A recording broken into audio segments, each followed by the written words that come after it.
Welcome to the Investor Shed Podcast with Nick Beveridge, the ultimate source for all things investing and beyond. For free tools, tips, and tricks, go to northidahorei.com. Today's episode features Justin James. Justin is a 22-year-old musician and wholesaler in the Northwest. They talk about effective marketing lists, his investing and real estate upbringing, lifestyle design, wholesaling competition, and much more. Stay tuned. Justin James. Nicholas Beveridge. Or that's a stage name, right? Well, halfway. So my full name is Justin James Sherfy. Oh, it's a middle name. Okay. It's my middle name. All right. Are you still okay if I just have it Justin James in my phone? Yeah. Okay. Yeah, no, that's all good. Because anytime, if someone spells my last name or sees it, they're not going to say it right. Yeah, I wouldn't. Yeah. So I'm just like Justin James, and that's what I do my music under. And yeah, so people can remember it. So right on. Yeah. So how old are you again? 22. 22. Okay. So and how long have you been a musician? Started on guitar when I was 5, fiddle when I was 8, and started playing out in front of people probably like 10 years ago. So a long Holy time. crap. I know. Okay. So you're not new at that either. No, I remember when I was in middle school, I played it. Yeah. Like 7th grade, however old a 7th grader is, was when I started. So when did you start getting people on like an email list and like inviting them to your shows and stuff, like formally, like as a, Yeah. is that? Well, so what happened was I started playing with a guy actually here out of Coeur d'Alene for a long time. Mm-hmm. And his family's big into real estate here in town. Okay. It's kind of funny how that all works. But we started playing, and he's a couple years older than me, but we had our moms, and our moms were our momagers, our managers. Nice. I've never heard that. I think everyone has a momager pretty much. Momager. So. But she was the one who was like doing a lot of the like booking and really like, doing. Yeah, they're like, yeah, they loved it. That's great. I'm like, cool, you enjoyed this? Awesome. And then I graduated high school and, started playing music more as still as a hobby, but treated it more like a business. So yeah, for the past 3 or 4 years, I've had an email list and Facebook and marketing and all that stuff. Okay. So pretty much right as you hit adulthood, you had an email list of followers and how effective is that, would you say, whenever you like send out an invite on that list before you show up at a venue? Yeah, I mean, it definitely varies. Okay. But yeah, there's been times, I mean, it totally depends. Like it's all over the place, but it lets people know. It doesn't even matter sometimes if you send out an email to get someone to come. Yeah. Sending out an email and then they remember who you are and they remember you for stuff down the road. Oh, Justin exists, just being top of mind. So you're kind of relatively newer to real estate, right? Yeah, I'm definitely newer. I grew up in a real estate family. Okay. And so what do you mean by that? Like agents or investors? So my mom is an agent. Okay. And my dad is a builder. Oh, okay. Yeah. So do they work together? Yeah, totally. Okay. Was he like a spec builder or did he work for, did he build custom homes for people? He mainly does specs. So, I mean, he started right out of high school. He's been doing it forever. And so that's kind of how I got my start too. Yeah. So my dad is a spec home builder on acreage is kind of his niche. On acreage. Yeah. Okay. Over in Spokane. And he'll do a couple customs. Doesn't really love customs. But yeah. And so actually right out of high school, I gave my dad a lot of my savings and we did a house together. And so that's kind of how I got started when I was probably 19. Gotcha. And for those listening that have no idea what we're talking about, we should probably describe the difference between a spec and a custom home. Yeah, well, okay, because I heard the term spec and I'm like, spec home, spec. I'm like, speculatory. Like I never put that together. And so they're rolling the dice. Yeah. And my dad rolls a nice dice, I guess. So yeah, he buys a piece of land and builds a house on it, like septic most of the time, all that stuff, and puts it up. My mom lists it, and he does just a couple of those a year, and has his not his claim to fame, but his whole thing's like, yep, 0 employees. Zero employees. Okay, so he does it all on his own. Does he just sub out a lot of the work? Subs out like everything. Okay. And yeah, he just coordinates, does all the busy stuff, and enjoys what he does. So, gotcha. Yeah. And a custom home builder is like, it doesn't necessarily mean that you're just building a nicer home or anything. It just means that you're building it custom for a certain customer, right? Yeah, like he has a client right now who, gave him the plan, and he's going to build their home that they want on a piece of land. And it's kind of more of a fixed profit, I guess. Okay. Yeah. And I'm sure that's got to be annoying, right? Annoying? Well, for a builder, yeah, like having the privilege of getting to build spec homes, making all their own decisions, doing what they want, maybe changing things up if they find a better flooring that they want to change last minute. Mm-hmm. You can't do that with custom homes. You're just kind of like you're kind of you're kind of at the whim of your client. So that's why he doesn't really. This is his first one in like 5 years. Okay. He likes the people. Okay. One of those kind of things. Like a friend. Yeah. Okay. Got it. Okay. So, did you ever think I want to do that someday? Yeah. I mean, once. So, I mean, the last recession that happened, I was like, I'm never doing I was, like 7th or 8th grade, somewhere back in there again, young kid kind of learning how the world works. And I'm like, wow, this sucks. Because back then. Oh, did your dad get slaughtered? In the recession? Kind of. I mean, not. I would say that. Well, he couldn't build a house. Okay. Like he got rid of everything, and they had like reserves, but he couldn't. If he built a house, he'd barely make anything. Okay. But they were able to just hang out, and he actually, yeah. So, I mean, I wouldn't say he got slaughtered, but it was like kind of a wake up call. I was like, I think I kind of want to do something with a consistent paycheck. And then I kind of opened my eyes when I was a little older, took a look around. I'm like, oh, they actually kind of know a thing or two. I wised up. Yeah. Well, you got to be pretty savvy to just build spec homes and list them. I mean, there's a lot of moving pieces, even though it sounds simple. I'm just going to buy land, build a house, sell it. Yeah. But there's a lot more to it. Yeah, it's crazy. Well, that's the thing. It's like you listen to like podcasts or YouTube, and they're like, well, you buy the house, but then within buying the house, it's, you need your lender, you need the docs, you need insurance. Like I just bought my first house a couple of weeks ago. I like totally forgot about insurance, But you got to close without insurance? No, I got it together. Oh, okay. Yeah. Gotcha. Now definitely pay the insurance. So yeah. It's funny. So, my insurance guy I always have to remind him 2 or 3 times. And like the house I was buying, you're a wholesaler as well. I'm buying a house from you. Mm-hmm. And we were supposed to close on it 2 days from now. And I was talking to my lender this morning. I'm like, okay, so you got everything? He's like, yeah. I'm like, you got your insurance binder? I'm like reminding him. Yeah. He's like, oh shoot, I don't have that. And I'm like, oh, well, of course you don't. I only asked my insurance guy for it 3 weeks ago. Yeah. Yeah, I know. There's so many moving parts. There's like all these little moving things. Insurance is something that's almost always forgotten, though. Uh-huh. Yeah. You have to keep tabs on every little part too. Helps have a checklist. Yeah. That would be pretty wise. Yeah. I'll get you one. All right. Yeah.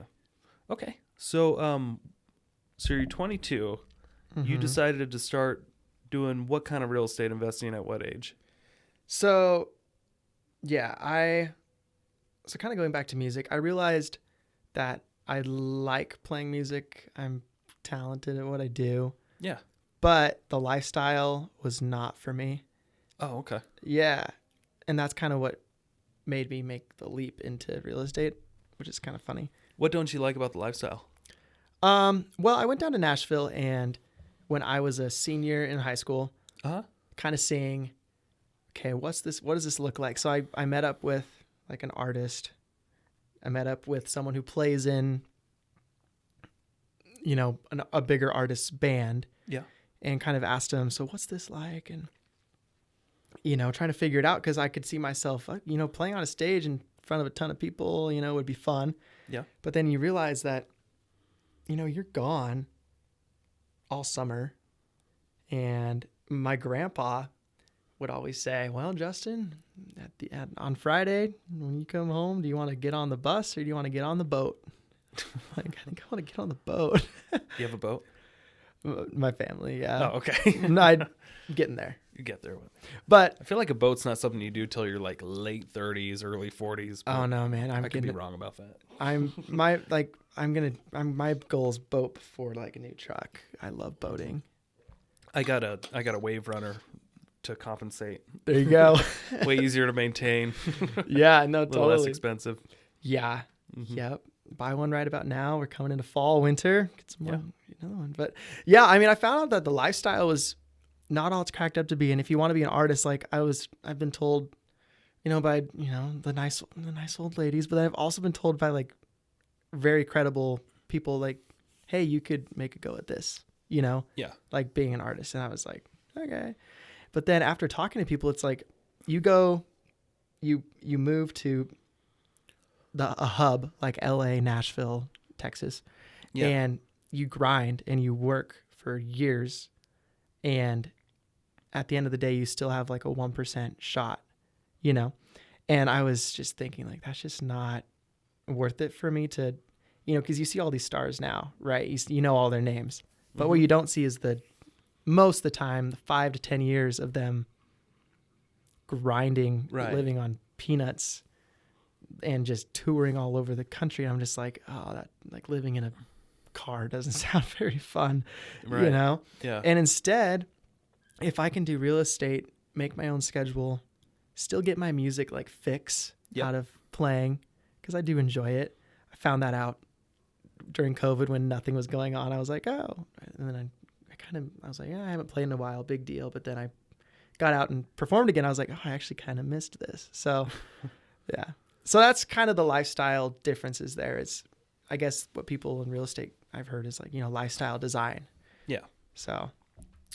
Well, that makes a lot of sense. Mm-hmm. So you looked at it logically. You really love playing music. Yeah. But there's probably only a 1% chance you can make a go at it, even if you grind. Yeah. And do it for a few years and just go and go and go. It's still so competitive. Such little, I don't know. Yeah, it's like there's like it's very that makes a lot of sense. But like you look at real estate, and one you plus grind one is and two. you grind and grind for a few years. What are the chances you're going to make it?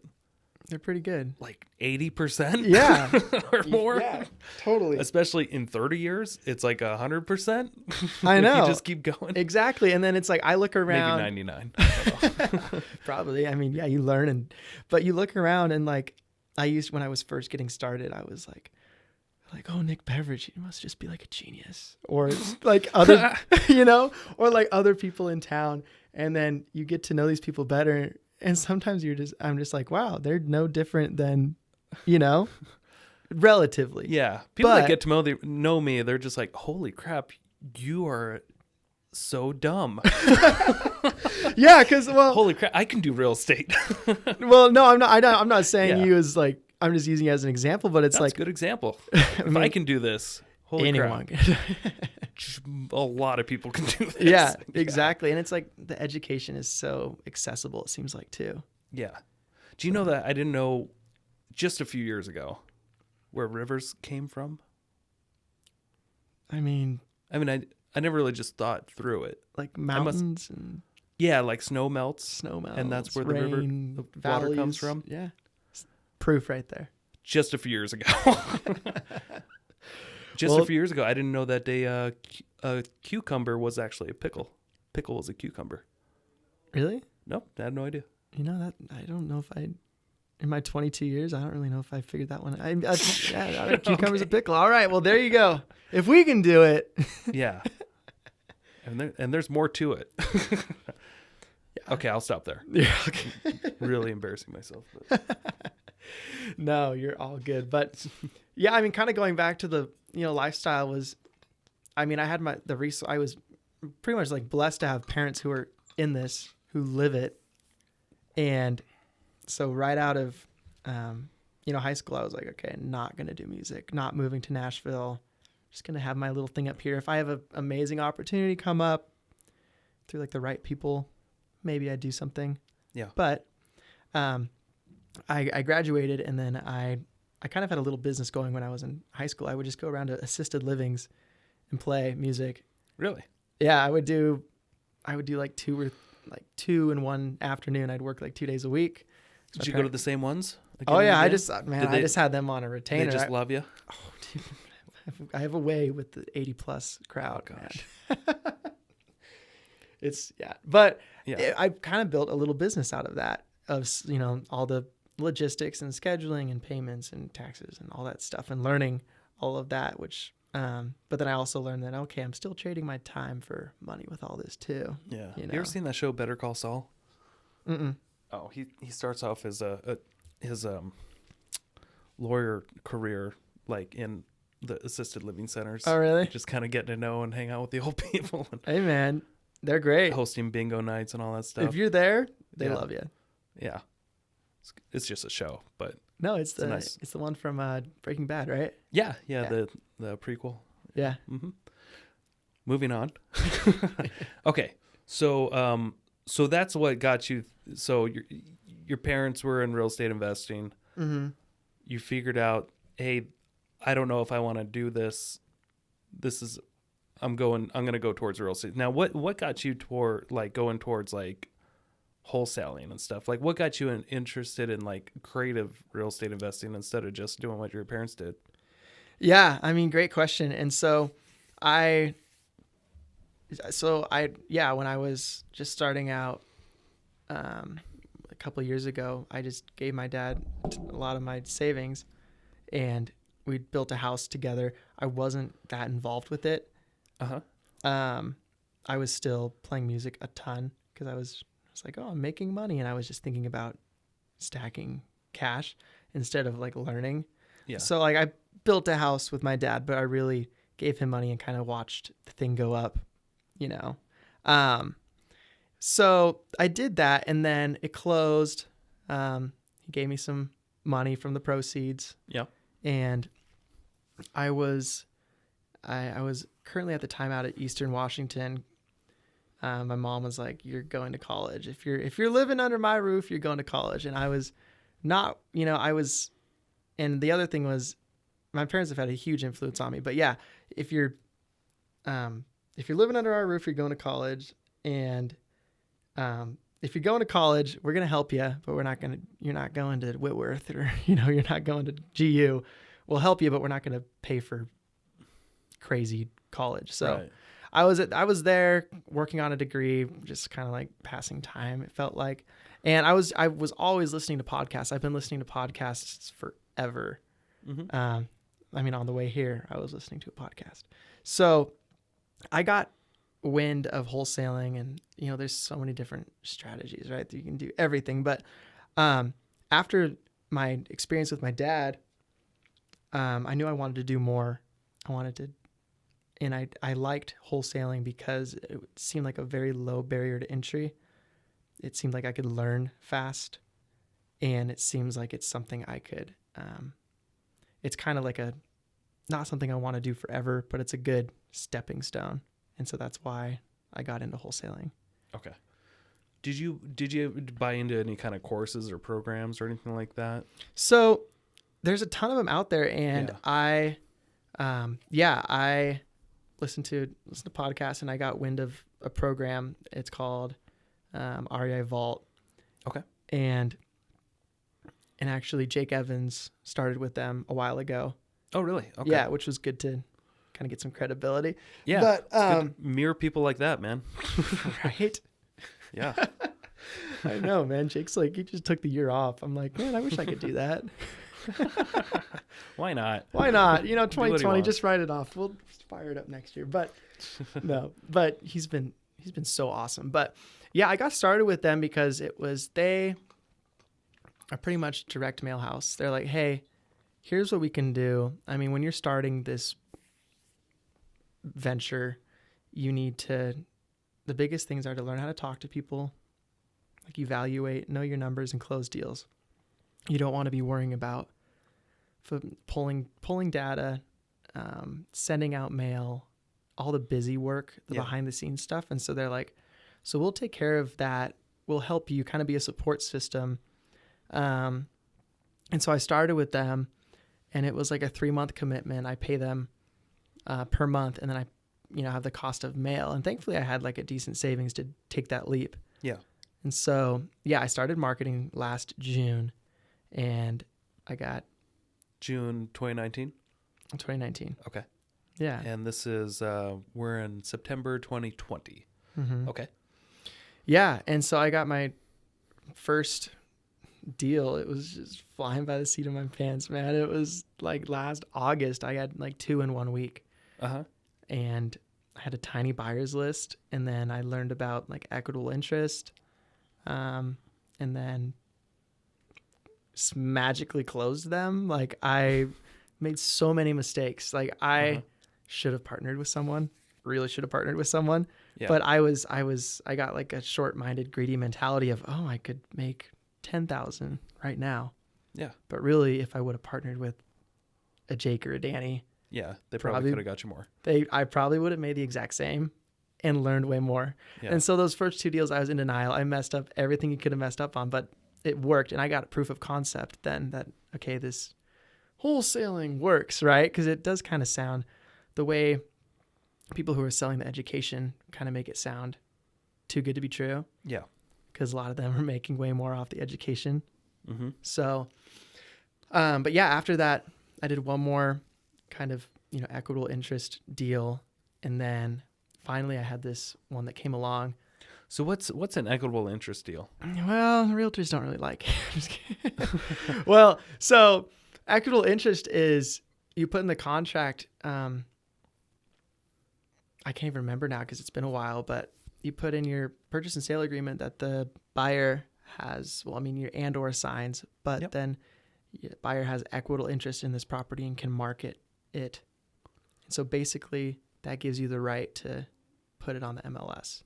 Okay. So I didn't really need a big buyer's list to start. So what I would do is get these deals under contract, flat list them onto the MLS. Yep.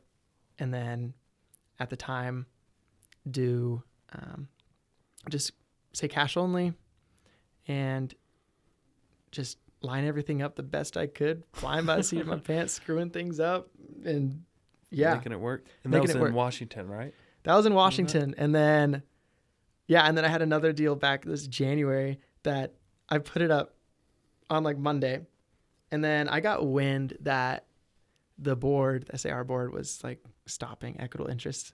Oh, really? Yeah, they had a meeting that was, how do we stop these wholesale deals from getting on the MLS? Right. And so they're like, well, equitable interest. And so they cut those. And so I put my deal up on a Monday, and then I see that they put out like a statement that, equitable interests are no longer valid.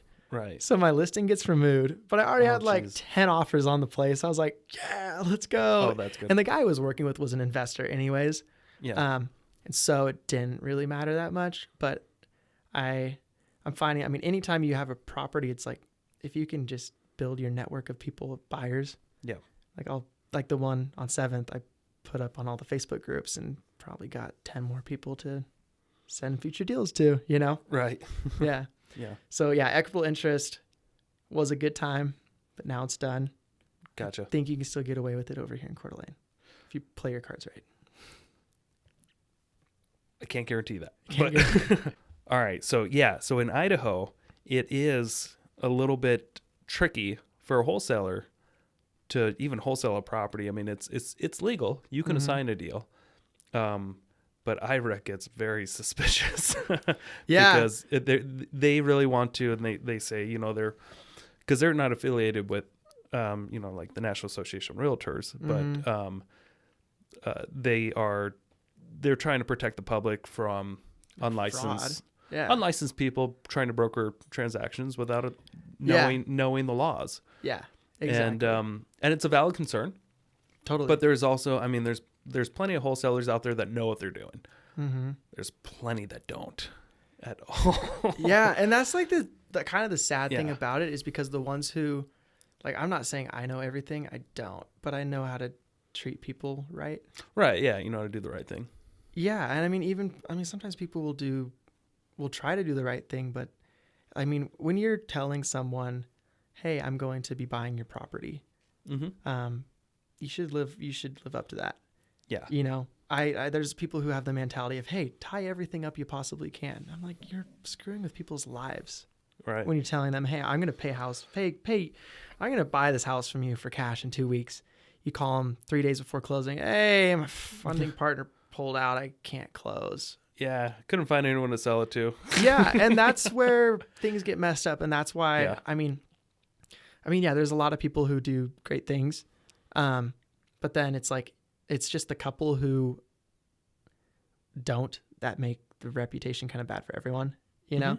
Because it happens. Yeah, because like I've definitely gone through those times. I've like had talks with, I've probably talked with Jake for like an hour about like ethics.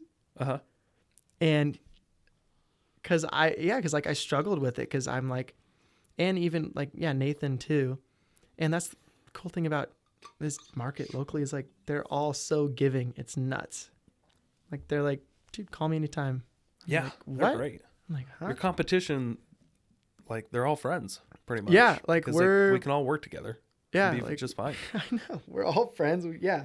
It's great. And I was kind of surprised by that too. My parents were kind of like, I kind of see it as a generational thing. Yeah. Because it wasn't that way.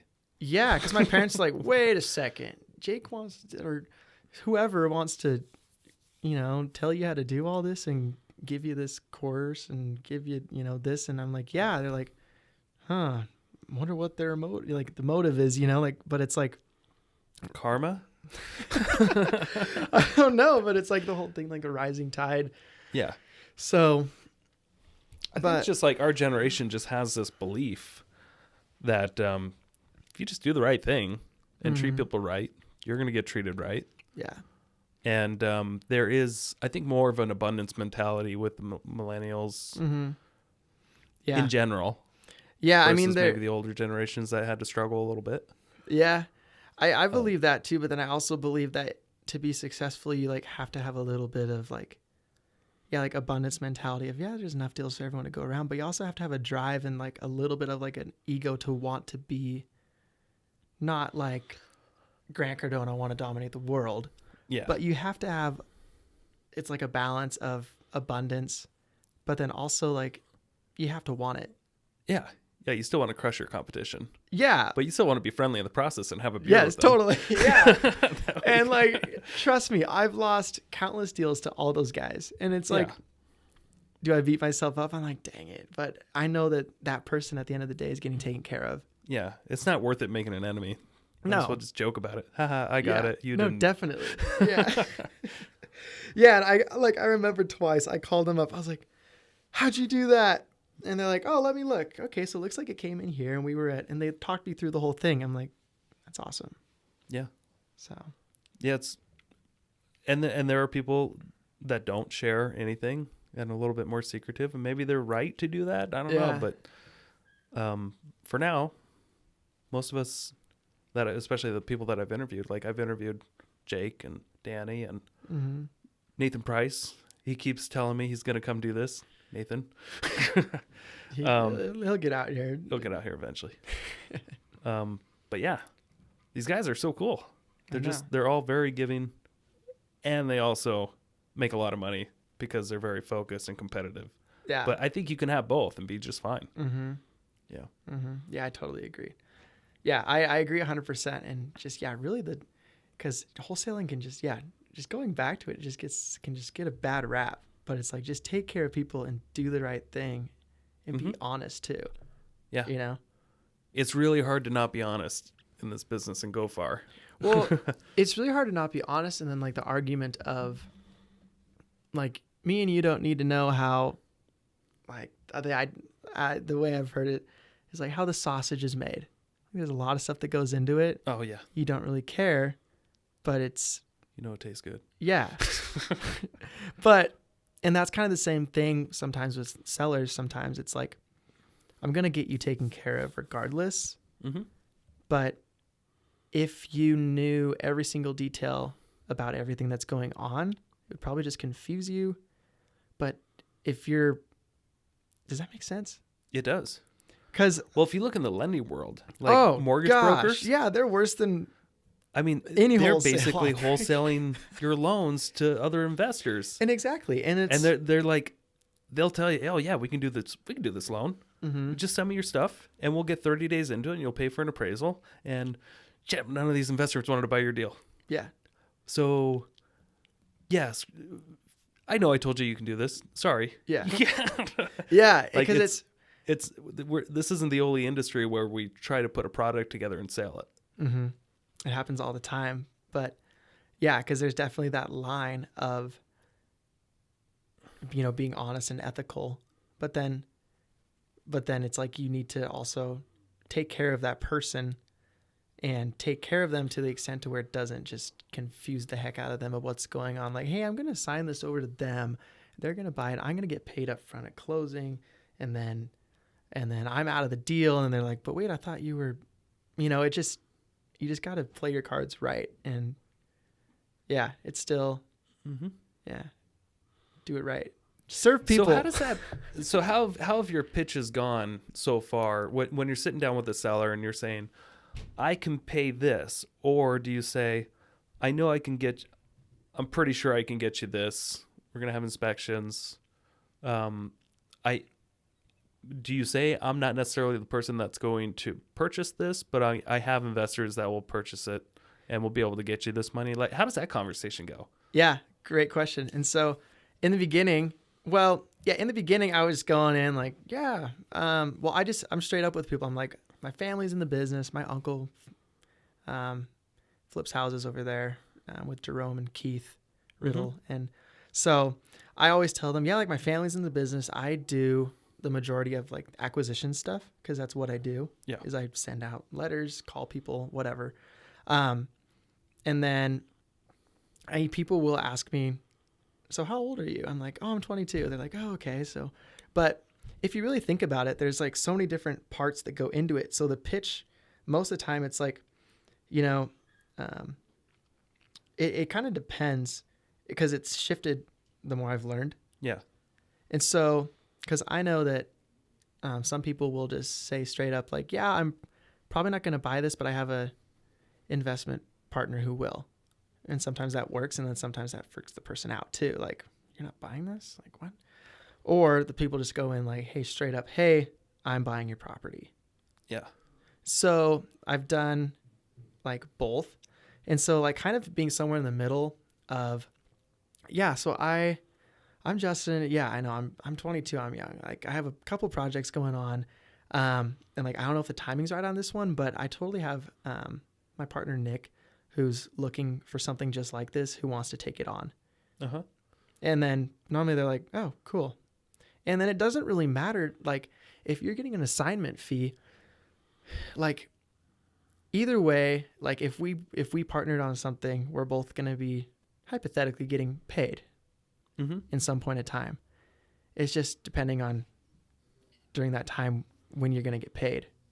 So if I explain it to where, this is kind of going like deep diving it, but if you can explain like I'm going to get paid at closing, I don't normally disclose that. I have before because people really like want to know how does this work, Yeah.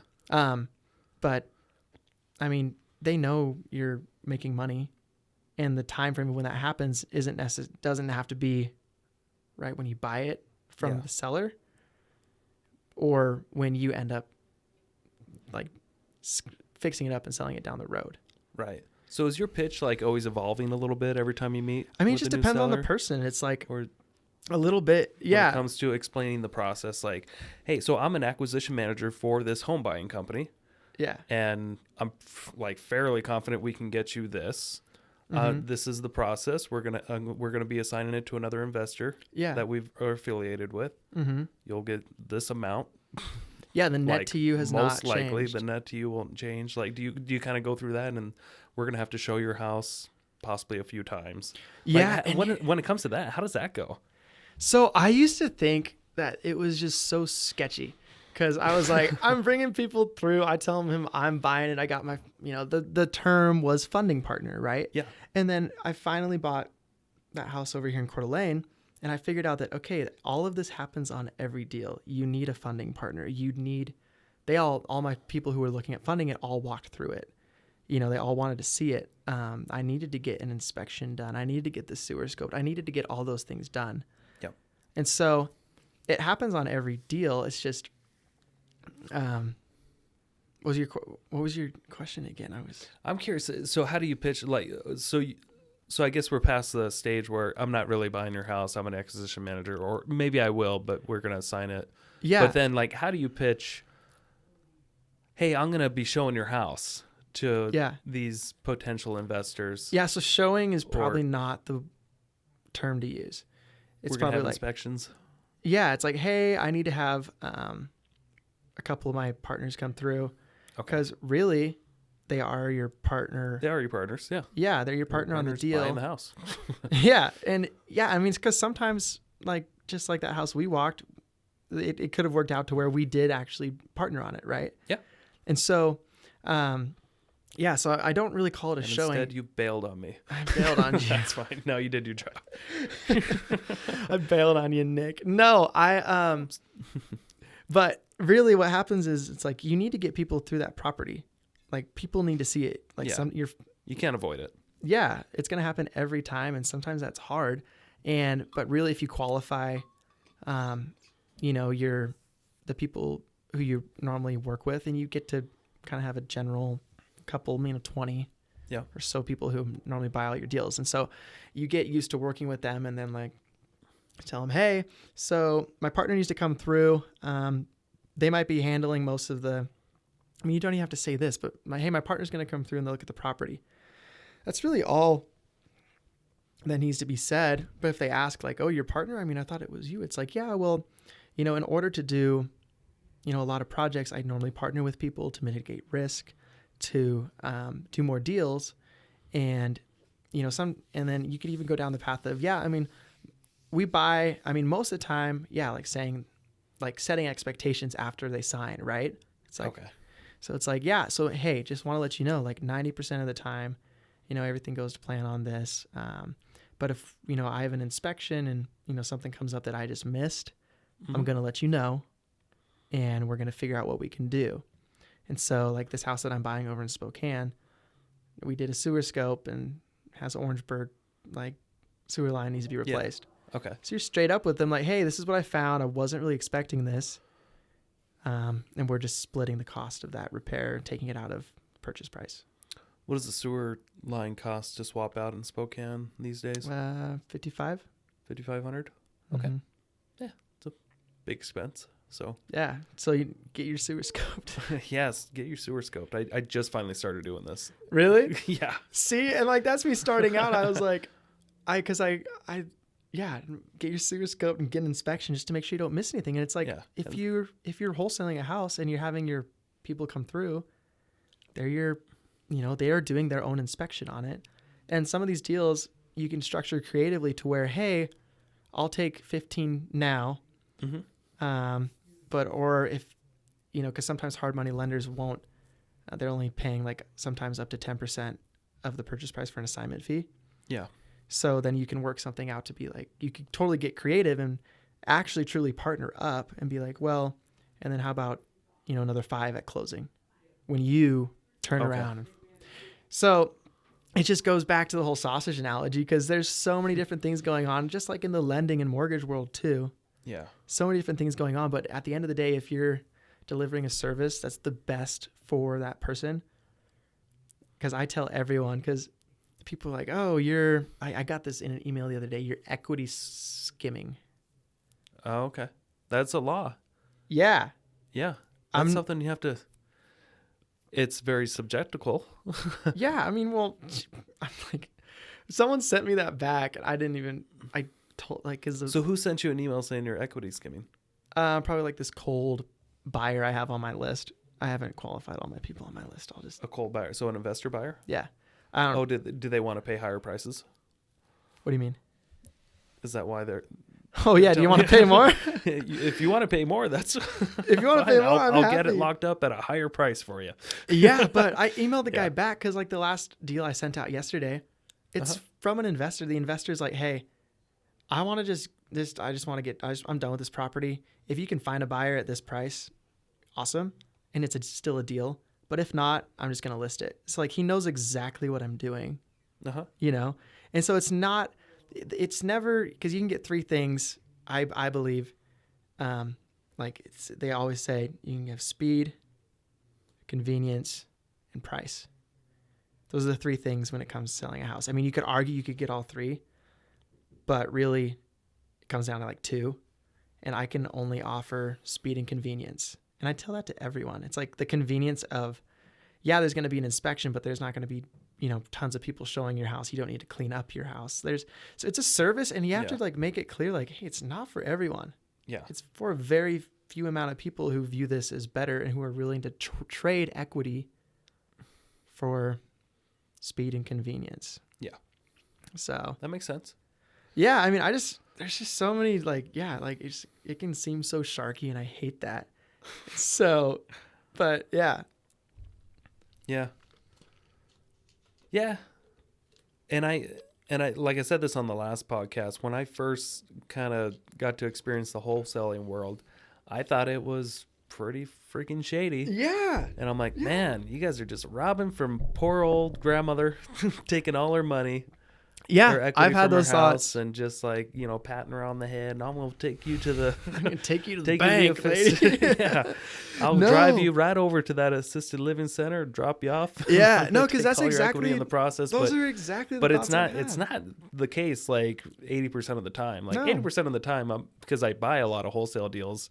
Like these kind of people and their situation, their houses, they're not meant for a traditional deal. No, like they wouldn't be able to handle sign in the yard and showings and the MLS and realtors. Mm-hmm. It's just they just freak out. They go nuts. They'd rather just trade some equity for a discount, sell it at a discount. Yeah, because my house is destroyed, or whatever the case may be, or I need to sell my house and stay here for another couple months. Yeah.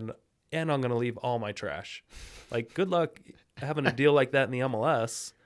Yeah. Seller would like to stay for another couple months, and all their trash is gonna stay at the property. Yeah, and there's it doesn't happen. And so it's like it's just a service, and it's an option.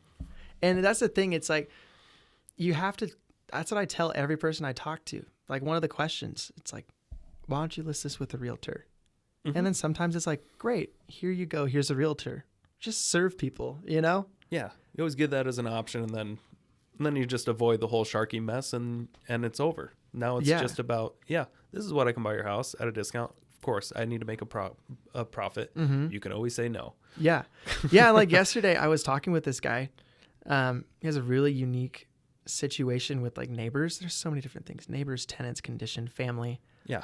So many things that could cause them to not want to list, which realtors are like, listing is the end all say all, Uh-huh. But this guy's like, listen, man, like, and I talked him through the numbers. Like he was at 270 and I talked him through, and he's like, so, I mean, you would think that this would probably resell if we fix it up for like 300, 310, right? He's like, yeah, that sounds about right. And that's really what it was. Uh-huh. I'm like, okay, so, if I go around and I buy your property, I explain to him everything, my costs, all of that. And I talked to him, I need to be actually closer to like 200 and then 220 if he carried, right? Yeah. And he's like, yeah, that makes sense. Because if you just give someone a lowball offer, like, without not explaining yourself. Yeah, they're going to be like, screw you. So explaining that to people and then just letting them know, hey, he's like, so that's probably not for me right now. But I mean, say, like also has some health stuff going on. He's like, say in a couple months, if I really just need to, get rid of this, is that, and I'm like, yeah. Or if you want to list, he's like, I can't list this house. My neighbors. And I'm like, okay. So, is this that one on 7th? No. Oh, okay. Yeah. Okay. So, rental properties, are you buying rentals? So I dropped in here like 2 weeks ago because I bought a house in Coeur d'Alene. Uh-huh. I'm fixing it up right now. Colton Wanner. Yeah. Is that how you say his last name? Sorry, Colton. I don't know. I think it's Wanner. Watch it now. I don't think I've ever said it out loud. But I know. I know who you're talking about. Yeah, but he's gonna be doing most. Colton's not listening. There's like 2 people listening to this right Hey, now. dude, It's I all listen good. to your podcast. Come on now. You're one of the 2 that I listen to. Me and you. Just kidding. No, but yeah, he's actually going to be doing, I mean, I'm subbing out like a lot of the stuff, but a lot of that stuff is like handyman work. Yeah. Where I'm just like, okay, I need, I can't just, my parents are a great resource. Yeah. But my dad's ground up and remodeling is so different. Way different. Way different. So, but yeah, I bought that house and it's in an excellent location. I was originally thinking of wholesaling it and making like 30 grand on it. Uh-huh. And I was like, oh, that sounds pretty nice, you know? Yeah. But then I was like, what am I thinking? I want to get out of Spokane. Coeur d'Alene's awesome. This is like 3/4 mile north of Sherman. I'm 22. Yeah. Let's go, And so I learned so much by actually closing on a house, like how much of that wholesaling process is actually legit on every single closing. So do you mind talking about how you were able to buy that deal? Yeah. Because almost everything else you just wholesale, right? Yeah, I mean, I'm buying another one Okay. in 2 weeks in But Spokane. at 22 with a side job of playing the fiddle and singing guitar. I will say, do you qualify for a regular mortgage doing that? Or did you have to buy actually, creatively? yeah. So I have to say though, like music, I was pretty in denial. I was like, oh, music, yeah, just side job, whatever. I enjoy it. Uh-huh. It has opened so many doors. It's insane. Okay. To private. Talk about that. It's nuts. I never realized it until I got more into this. But a lot of people who hire me are high income earners who like me. Yeah. Like anytime I get a call at the Gazer, it's like I'm there. Uh-huh. It just because there's people like up there, it's just like a whole different level of craziness. You're like, what? It's a different world. You're like, wait, is that a Hummer? Oh no, that's a golf cart Hummer. Okay, yeah, because that's okay. Is that Ken McElroy? Yeah. Is that Yeah. Taylor Lautner out there? Is that the Mark Twilight? Wahlberg? That is, yeah, exactly. And so, but yeah, I am learning now to, when I'm doing my gigs, like recently I was just hired. I was playing at the Coeur d'Alene Farmers Market, and I bounce stuff off my mom all the time. Like my parents are awesome. I'm like, Mom, like they asked if I could just come fill in for this guy on a Wednesday. I got this 7th deal going on. She's like, there's a lot of people who go to that farmer's market. You should probably just do it. And I'm like, all right, I'll do it. Nice. So I did it. And this guy was just loving what I was doing. He had a key lock storage shirt on. Uh-huh. It's right off of 3rd Street, Post Falls? Yeah, and there's one right off of here in Coeur d'Alene too. They have a couple. But Okay. anyways, he's like, hey man, great stuff. Nicest guy ever. And long story short, I fly down to Boise a couple weeks ago, played his house. Crazy. We start putting things together, and I'm like, wait, is your son AJ Osborne? Like the self-storage guy? He's like, yeah, that's my son. I'm like, oh, such a small world.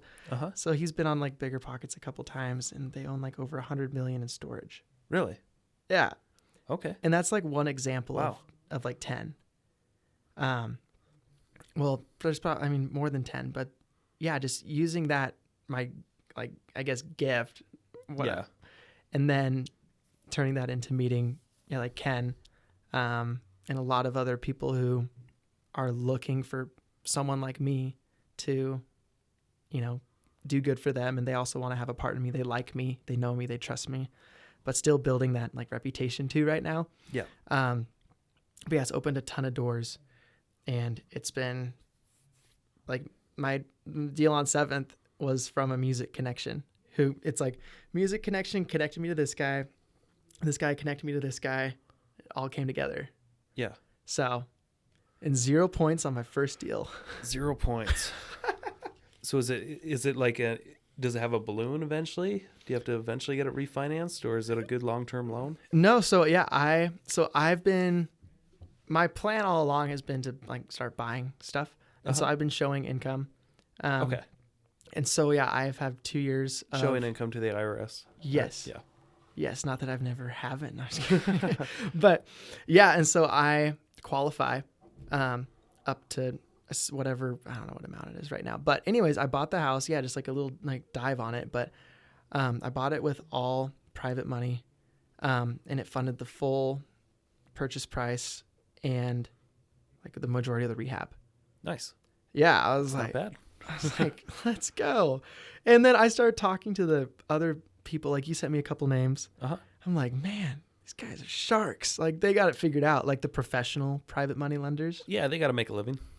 All right. So what's next for you? Yeah. So, I mean, I closed my first deal, learned a ton, like got insurance like 2 days before it closed. I just didn't even think of it. My dad was like, you got your insurance ready? I'm like, insurance? What insurance? Yeah. But yeah, it's been great. And then I just go into like a Facebook group and I search insurance. And then like you see like something from like your group from like, or whatever, 12 months ago. Hey, anyone got any insurance recommendations? And I just go call them up. Oh, good. Yeah. And so what's next for me is I'm just trying to get consistency right now. And because like right now I'm all over the place. Like this morning I was on the phone all morning with private money lenders, trying to figure things out and learning about, you know, having a primary and first position if something were to go wrong, who's, you know, lending the biggest amount, and then your other person, you know, to kind of build that up. But then, yeah, I'm doing my volume has been down this year. I kind of think that's kind of true for every wholesaler, locally at least, from what I've heard. And so instead of just wholesaling everything off, this one in Coeur d'Alene I'm keeping, and I'm going to house hack, live up top, rent out the basement. And so I have that project going on. Gotcha. House hacking it. Nice. House hacking, man. Yeah. And then I have another flip. My first flip that, I'm going to partner, I guess, basically kind of partner with Trevor on it over in Spokane. He gave me a nice bid on it. It all penciled out. Nice. And then I just talked to him today and he's like, well, do you know that we're doing lending? And I'm like, no, I didn't know that. And I said, well, can you match this? He's like, yeah, I mean, since we're doing the work, sure. So I'm like, all right. Yeah, I guess that makes it. I mean, the contractor has a lot to do with how your flip goes. Yeah, and it's like, man, because like I'm 22, man. So they're also invested in the loan. Yeah. I guess they can be pretty secure. They know how it's going to be. Yeah, no, exactly. Makes sense. And so I mean, I have that flip going on, which should, I mean, is, you know, as well as everyone, but it should go well. You know, I ran it past. Should, hope, might. Are you talking about a deal in Spokane? Yeah. Yeah, I don't know. I never looked at that one. Yeah. I don't do Washington deals at all. Yeah. No, this one, I mean, I ran it past people. I originally thought, okay, I should partner. And then I talked to Danny and he's like, dude, ball up, bro. Just do this. Just do it. And so then I was like thinking, why can't I just do this? Yeah. You know? And so I'm going to do it. That's what I've always wondered about wholesalers. Like they've got all these great deals, and then they just give them away for fees.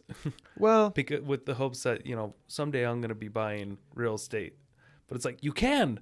Yeah, you can. Because you already got the great deal. You can get it all funded and just go with it. But it also makes sense depending on how they're doing their business. If they got to set it up for wholesaling, they might make a lot more just wholesaling. I mean, I know some wholesalers that make 7 figures. Yeah, I did. Yeah. And so they don't have problems with contractors.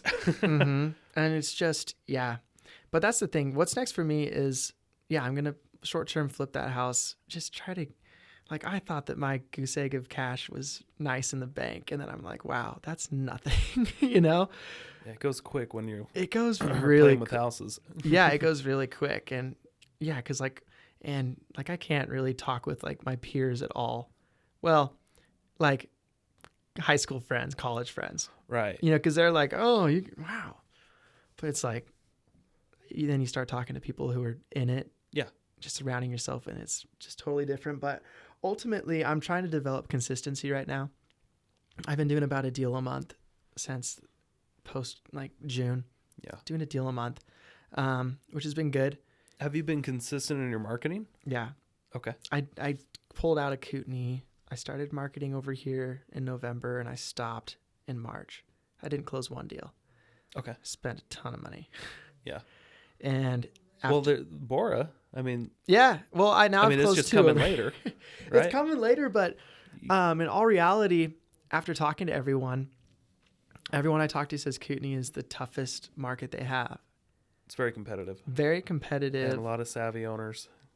Yeah, and savvy owners, and a lot of the stuff that's older that would be deemed distressed is appreciated a ton.